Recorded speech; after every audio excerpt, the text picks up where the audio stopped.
কয়েকদিনের টানা বৃষ্টিতে মরুশহর দুবাই বিপর্যস্ত। কি শুনতে কেমন লাগছে, তাই না?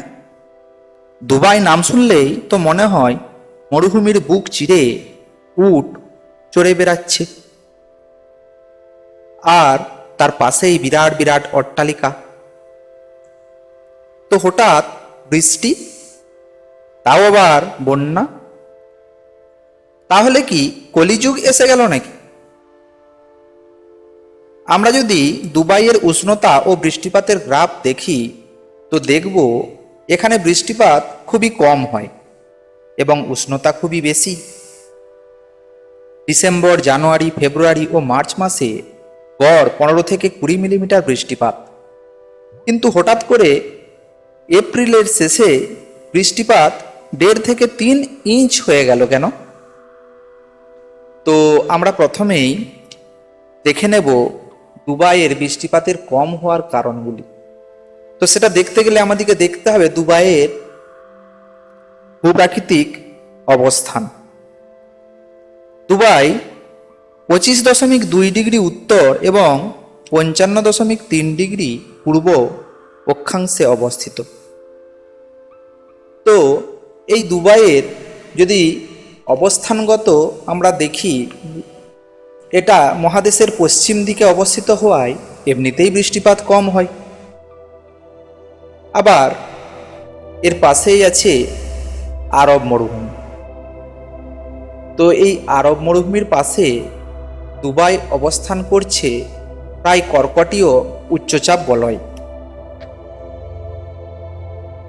নিরক্ষীয় নিম্নচাপ অঞ্চলের উষ্ণ বায়ু ওপরে উঠে পরিচলন বৃষ্টিপাত ঘটায় এবং তারপর কর্কটীয় ও মকরীয় উচ্চচাপযুক্ত অঞ্চলে নেমে আসে, যা হ্যাডলি সেল নামে পরিচিত। আবার মেরুবৃত্ত প্রদেশীয় নিম্নচাপ বলয় থেকে উঠে আসা বায়ুও বৃষ্টিপাত ঘটানোর পর ঠিক ওই স্থানে নেমে আসে, যা ফেরেল সেল নামে পরিচিত। এই দুই বায়ু নিম্নমুখী বায়ুতে জলীয় বাষ্প কম থাকায় কর্কটীয় উচ্চচাপযুক্ত অঞ্চলে বিশেষ বৃষ্টিপাত হয় না। এই কারণে আমরা সাধারণত দুবাইয়ে বৃষ্টিপাত হতে দেখি না, বা খুব কমই বৃষ্টিপাত হয়। কিন্তু হঠাৎ করে বন্যা, বিজ্ঞানী মহলে এই বন্যার পেছনে বিভিন্ন মতভাব বা মতবাদ দেখা যাচ্ছে। দুবাইয়ে বন্যা, এটা নাম শুনলেই মনে হয়ে যাচ্ছে কি দুবাইয়ে বন্যা কেন, কিভাবে? তাহলে কি এটা ক্লাউড সিডিং না ক্লাইমেট চেঞ্জ?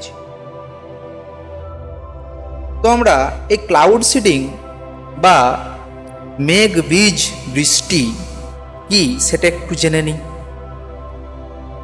কোনো প্লেন থেকে মেঘের মধ্যে silver iodide, potassium iodide, dry ice বা সলিড কার্বন ডাইঅক্সাইড বা লিকুইড প্রোপেন স্প্রে করা হয়, যা কনডেনসেশন নিউক্লি হিসাবে কাজ করে।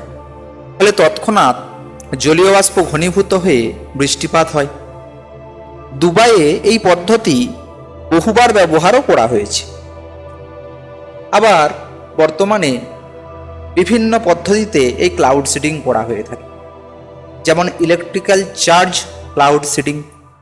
এটা আবার কি না, ড্রোন বা স্পেশাল অ্যাভিয়েশন টেকনিক দ্বারা জলীয় বাষ্পপূর্ণ বায়ুতে বা এয়ার মলিকিউলতে ইলেকট্রিক্যাল চার্জ দেওয়া হয়, ফলে তৎক্ষণাৎ সেখানেরকার বায়ু ঘনীভূত হয়ে বৃষ্টিপাত হয়। আরও একটা পদ্ধতি বর্তমানে প্রচলন দেখা যাচ্ছে, ইনফ্রারেড লেজার পালস। এটা কি না, উচ্চ ট্রপোস্ফিয়ার স্তরে জলীয় বাষ্পপূর্ণ বায়ুতে সালফার ডাইঅক্সাইড এবং নাইট্রোজেন ডাইঅক্সাইড দেওয়ার সাথে সাথে ইনফ্রারেড লেজার পালসেস দেওয়ার ফলে সেই বায়ু খুব তাড়াতাড়ি ঘনীভূত হয়ে বৃষ্টিপাত ঘটায়। তাহলে কি দুবাই এই পদ্ধতি অবলম্বন করে বৃষ্টিপাত ঘটিয়েছে? না, ক্লাইমেট চেঞ্জ। তো ক্লাইমেট চেঞ্জ কি? জলবায়ুর পরিবর্তন সম্পর্কে বহুদিন ধরেই বিজ্ঞানী মহলে প্রচুর চিন্তাভাবনা এবং গবেষণা আমরা দেখতে পাই।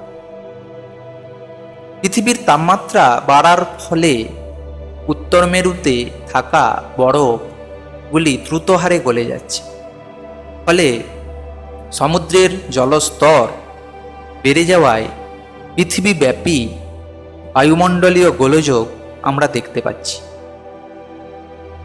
এইভাবে সাইবেরিয়ার মতো অঞ্চলে মাটিতে জমে থাকা বরফ গলতে থাকায় বরফের নিচে আটকে থাকা মিথেন গ্যাস বায়ুমণ্ডলে ছড়িয়ে পড়ছে এবং এই বিভিন্ন প্রকার গ্রিনহাউস গ্যাসের ফলে জলবায়ুর পরিবর্তনের মাত্রাও বাড়িয়ে দিচ্ছে।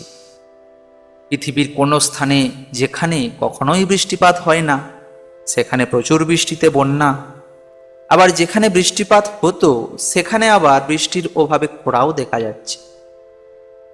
বিজ্ঞানীরা মনে করেন শিল্প বিপ্লব শুরুর আগে বিশ্বের যে তাপমাত্রা ছিল তার থেকে বৃদ্ধি পেয়েছে 1.5 ডিগ্রি সেলসিয়াস, যা খুবই বিপজ্জনক।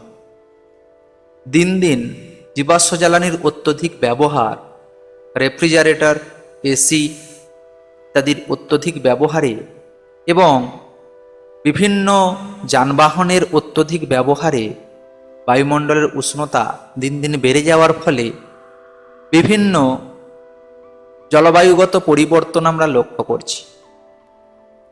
যেমন ব্রিটেনে বৃষ্টিপাতের মাত্রা প্রচণ্ডভাবে বেড়ে গিয়ে ঘন ঘন বন্যা, সাগরের উচ্চতা বৃদ্ধি পেয়ে অনেক দ্বীপ বিলীন হয়ে যাওয়া, আফ্রিকার সাহারা মরুভূমিতে খরার প্রকোপ বাড়া, আবার মরুভূমির বুকে প্রচুর উদ্ভিদের জন্ম হওয়া।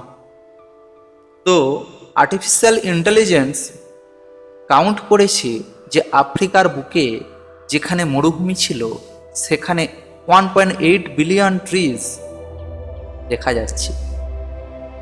আবার অস্ট্রেলিয়াতেও, পূর্ব অস্ট্রেলিয়াতে খরার প্রকোপ দেখা দিতে পারছে, যা বিশ্বব্যাপী জলবায়ু পরিবর্তনের চিহ্ন আমরা দেখতে পাচ্ছি। এইভাবে দুবাইয়েও অনেক বিজ্ঞানী মনে করছেন এই অতিবৃষ্টি জলবায়ু পরিবর্তনেরই একটা ফল। তো আপনারা কি মনে করেন এরপরে কি, হোয়াট নেক্সট? আপনাদের দেশ ভারত বা বাংলাদেশ এই পরিস্থিতি উপলব্ধি করবে না তো? এই জিজ্ঞাসা চিহ্ন নিয়ে আমি আমার এই ছোট্ট ভিডিও শেষ করছি।